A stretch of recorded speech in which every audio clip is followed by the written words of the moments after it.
Welcome back नाज़रीन। अब हमारा खबर सा मौजू होगा जो इस वक्त एक नई लहर दहशत गर्दी की काफ़ी दिनों से चल रही है। उसका स्टार्ट तो सिंध से हुआ था और कराची, फिर खैरपुर और फिर वहाँ से फिर कोयटा, कोयटा से फिर शुमाली वज़ीरिस्तान और पंजगोर। वहाँ पाकिस्तानी अफवाज के जवानों और अफसरों ने कुर्बानियाँ जो आप देख पढ़ रहे हैं, बड़ा दिल दुखता है कि जवान बेटे इस धरती पर कुर्बान हो रहे हैं। एयर मार्शल साहब आप हमारे साथ मौजूद हैं? जी अस्सलाम वालेकुम। वालेकुम सलाम सर, बहुत मेहरबानी, क्योंकि आप मुझे पता है कि 8:30 बजे के बाद आपसे ज़रा बात करना, आप जल्दी सो जाते हैं, मेहरबानी। तो सर ये इस वक्त फिर एक यानी पाकिस्तान के दुश्मनों ने एक नई सीरीज शुरू की है। आप देख रहे हैं कि शुमाली वजीरिस्तान या वहाँ पंजगोर है इलाकों में जो स्लीपर्स हैं, दहशतगर्द जो हैं वो बाकायदा मुसल्लह उन्होंने हमले किए हैं। इससे पहले कराची के वाक़या था, आपको पता है, सिंध के मुख्तलिफ इलाकों और कोयटा में भी। तो ये जरा आप इस पर रोशनी डालिए, फिर बात को आगे बढ़ाते हैं कि क्यों ये नई लहर शुरू हो गई है। ये असल में बहस तो दोबारा शुरू हुई है, नई तो किस तरह से नहीं कह सकते हम इसको, मगर ये याद रखें कि जब 2 महीने 2 साल 4 साल पहले सोशल मीडिया पे, नॉर्मल मीडिया पे जब आप अमित शाह या अजीत डोवल की बात करते हैं या सुनते हैं, तो आजकल तो मोदी अमित भाई के इंडिया में चर्चा चल रहा है, तो बेसिकली डेप्टी प्राइम मिनिस्टर वही है। उनकी अखंड भारत और पाकिस्तान दुश्मनी किसी से छुपी हुई बात नहीं है।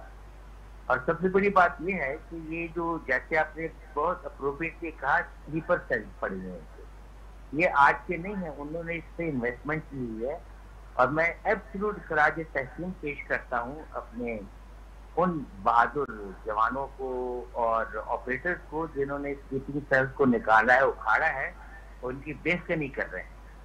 तो हमें इस पे बिल्कुल नहीं सरप्राइज करनी चाहिए। अब इंडिया को जो मार पड़ी है चीन की तरफ से और उधर से बांग्लादेश आगे दिखा रहा है, नेपाल ने तो उनकी जुबान पे तालाबंदी भी कर दी है तकरीबन, तब उनको सत्यानी बिल्ली खम्बा नोजों ने कुछ ना कुछ तो अपनी हुकूमत को दिखाना। अच्छा, ये रिएक्शनरी है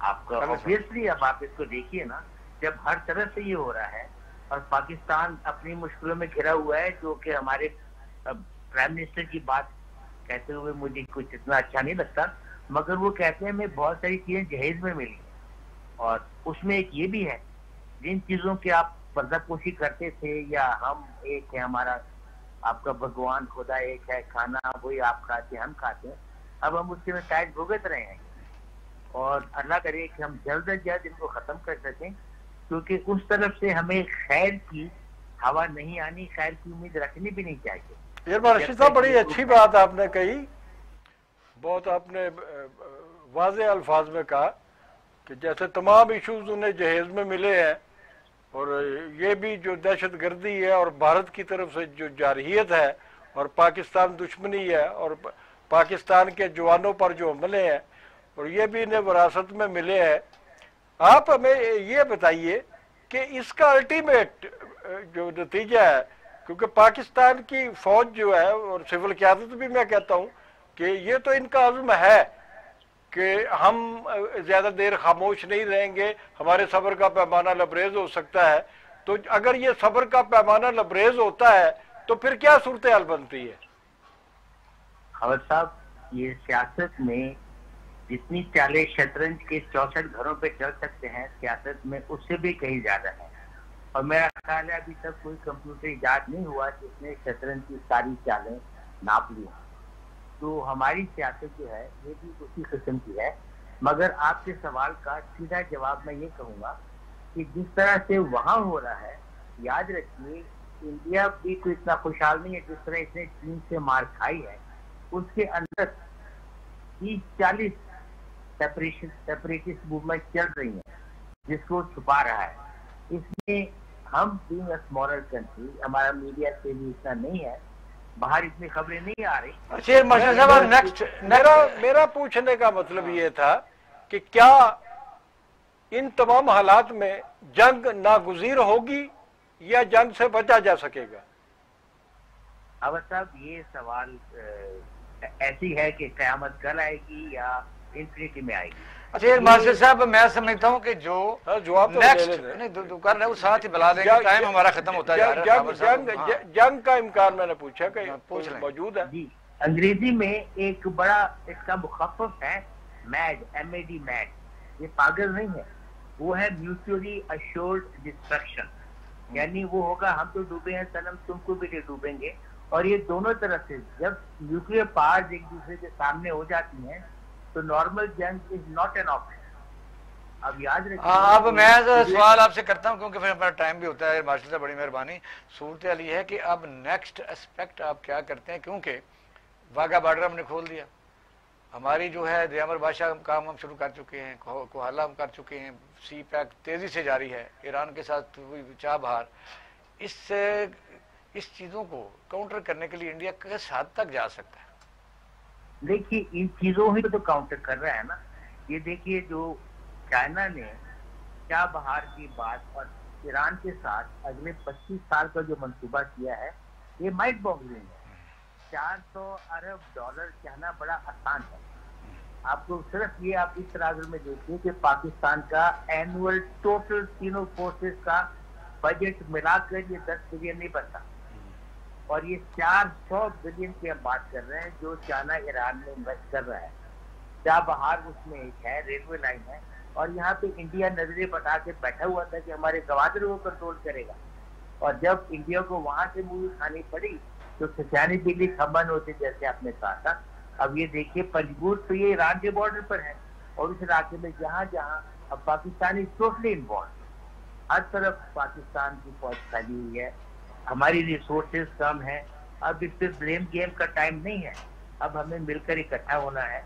इधर कोरोना क्या हुआ है सब तरफ, और हुकूमत लोगों की फलाह बहबूद के लिए भी काम कर रही है, कोरोना को भी फाइट कर रही है। एनर्जी क्राइसिस है, हमारे अंदर माफियाज हैं, और याद रखिए ये जो माफियाज हैं हमारे, इनकी भी कड़ियां ले दे के आगे पीछे बाहर के मुल्कों से मिलती है। मैं इस पर किसी का नाम नहीं लूंगा, मगर जिस मौजूद पे हम बात कर रहे हैं आप उसको दूर न लेकर जाइए। अनाज की स्मगलिंग जो पाकिस्तान में होती रही है, आधे सेंट्रल एशिया को तो पाकिस्तान फीड करता है। अभी आपने वाघा बॉर्डर की बात की है, ये वाघा बॉर्डर हमने इंडिया के प्यार मोहब्बत में नहीं छोड़ा, ये अफगान ट्रेड के लिए है। अफगानी ट्रक अपनी चीज लेकर आएंगे, अपना फ्रूट हुआ जो इंडिया को एक्सपोर्ट करना है, यहाँ पे वो खोलेंगे और लोड करके इधर चला जाएगा। और जो चीज जो अफगान ने इंडिया से लेनी है वही वाघा पे होकर वहां जाएंगे। तो उस तरह से ये नहीं खुला है कि इंडियन ट्रक आएंगे और काबुल चले जाएंगे और अफगानी ट्रक आएंगे और इंडिया चले जाएंगे। ये भी एक प्रॉपर्टी ठीक है। और इसमें हमने किया है, Afghanistan being a Muslim brother, हम उससे ताल्लुकात अच्छे रखना चाहते हैं। अब अगर वो हमसे ताल्लुकात पहले की तरह करेंगे तो हो सकता है कि ये आपने को सवाल करना था कर लेंगे साहब। मार्शल साहब आप पंजगूर की बात कर रहे थे, उसकी आपको पता है धदूदरबा, तो हम तो फेंस लगा रहे हैं। जो अभी आपने बात की कि जो मसलन इस स्मगलिंग में लोग इन्वॉल्व होते हैं, बड़े पावरफुल होते हैं, तो जो फेंस लगा रहे हैं ईरान के साथ भी लगा रहे हैं, आपको पता है, और फिर 2660 किलोमीटर अफगानिस्तान के साथ भी है, तो उसका भी रिएक्शन तो हो सकता है। उसका ईरान का, पाकिस्तान का रिएक्शन अफगानिस्तान के साथ भी तो लग रही है ना सरहदें सारी। अफगानिस्तान का ओवरड्यू है, ये 2400 किलोमीटर का बॉर्डर लगना ही चाहिए था। याद रखिए कि अफगानिस्तान उसके अंदर एक तरह की हर धर्मी कर रहा है। ये हमारी राइट ऑफ प्रिविलेज है कि हम उसको करेंगे। ड्यूरेंट लाइन ये अभी की बात तो नहीं है, इसको तो 1.5 सदी हो चुकी है, 2 सदियां हो चुकी है। 1894 की बात है जब मोटिमोर ड्यूरेंट। अनवर महमूद साहब, अभी आपने एक बात कही थी कि पाकिस्तान में जो माफियाज मौजूद है, एंटी स्टेट माफियाज, तो क्या इन माफियाज में पाकिस्तान की कोई सियासी जमातों के अनासर भी मौजूद है? नहीं जी, नहीं जी, ऐसी बात नहीं है। सियासी जमातें, वो सियासी लीडरशिप है, मगर माफिया जैसे बलोचिस्तान में बाज ग्रुप जो है वो सियासत के नाम पे BLA की बात कर रहे हैं। BLA वो सियासी पार्टी नहीं है। क्यों जी अपने मार्शल साहब, दहशतगर्दी करना और चीज है, और दहशतगर्दी करना और फिर सियासत तो मुख्तलिफ चीजें। ठीक है, बहुत मेहरबानी मार्शल साहब, आपने हमें टाइम दिया, बहुत मेहरबानी, बहुत शुक्रिया। एयर मार्शल साहब जो बता रहे थे, क्योंकि आपने बड़ा जो सवाल किया उनका बड़ा उन्होंने दानाई से जवाब दिया, क्योंकि सियासी पार्टियां मुल्क के साथ उन्होंने पार्लियामेंट का हिस्सा होती हैं, लेकिन जो इल्जाम लगाते हैं ना, मेरा सवाल ये था कि यहाँ पर इल्जामात हमारी बड़ी सियासी पार्टियां जो है, जो हुक्मरान रही हैं पार्टियां, एक दूसरे पर इल्जाम लगा नहीं सकते, मुल्क से फंड आते हैं, इमदाद ली जाती है, इस टाइप की चीजें आती है। पर्सनल को बात होती है, लेकिन सियासी पार्टी पाकिस्तान में रजिस्टर्ड है, बाई लाज हैं और आइन के तहत रजिस्टर्ड होती हैं। इलेक्शन कमीशन ऑफ पाकिस्तान उनके सारे फंड जो है ना, जो भी फंड होते हैं उनकी निगरानी करता है। इस पर हम किसी को खबर से ब्लेम नहीं कर सकते। वो जो आप बलोचिस्तान की बात आपने पूछने की कोशिश की थी, एक्चुअल वो बात है BLA है, तो वो उसको तो अमेरिका ने भी उसको ब्लैक लिस्ट किया हुआ है। वो ऐसी है जमात के बलोचिस्तान लिबरेशन, वो उसके ताने बाने बाहर मिलते हैं, उनके जो लीडर हैं वो भी बाहर के मुल्कों में ही रहते हैं।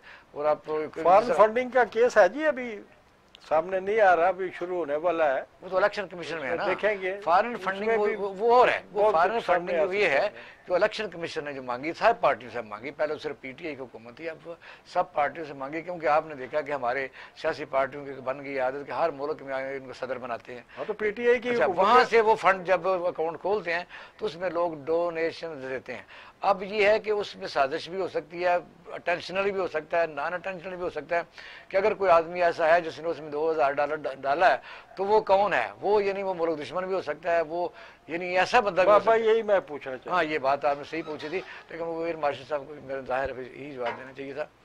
तो नाज़रीन, आप प्रोग्राम देख रहे हैं पाकिस्तान टुडे, हमारे साथ रहिएगा। आते हैं छोटे से ब्रेक के बाद।